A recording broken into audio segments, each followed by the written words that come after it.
السلام علیکم ورحمۃ اللہ وبرکاتہ۔ ناظرین، استقبال ہے آپ کا ہمارے چینل الاخبار میڈیا پر۔ ناظرین، 26 جنوری کی مناسبت سے ایک ایسی خبر جو حیران کر دینے والی ہے۔ یہ معاملہ اتر پردیش کے ضلع بارہ بنکی کے علاقہ حسن آباد کے گاؤں رامپور کا ہے، جہاں اشرف العلوم امدادیہ کے نام سے ایک مدرسہ ہے۔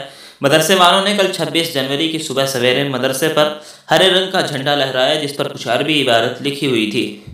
کسی نے اس کی ویڈیو بنا کر سوشل میڈیا پر وائرل کر دیا، جس پر کسی نے اس کی شکایت پولیس سے کی اور پولیس موقع پر پہنچی اور 2 لوگوں کو گرفتار کر لیا۔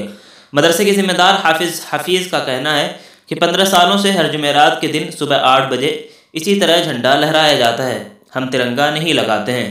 ناظرین، یہ واقعی ایک عجیب خبر ہے۔ مدرسے کی انتظامیہ کو اتنی عقل اور سمجھ بوجھ تو ہونی چاہیے کہ کیا حالات ہیں آج کل ملک کے، اور 26 جنوری کے موقع پر تو انتہائی احتیاط برتنی چاہیے تھی۔ ویسے ناظرین، اس خبر سے متعلق آپ کی کیا رائے ہے؟ کمنٹ باکس میں ضرور لکھیں، ویڈیو کو لائک اور شیئر کر دیں، چینل کو سبسکرائب کر کے بیل آئیکن ضرور دبا دیں۔ شکریہ، والسلام علیکم ورحمۃ اللہ۔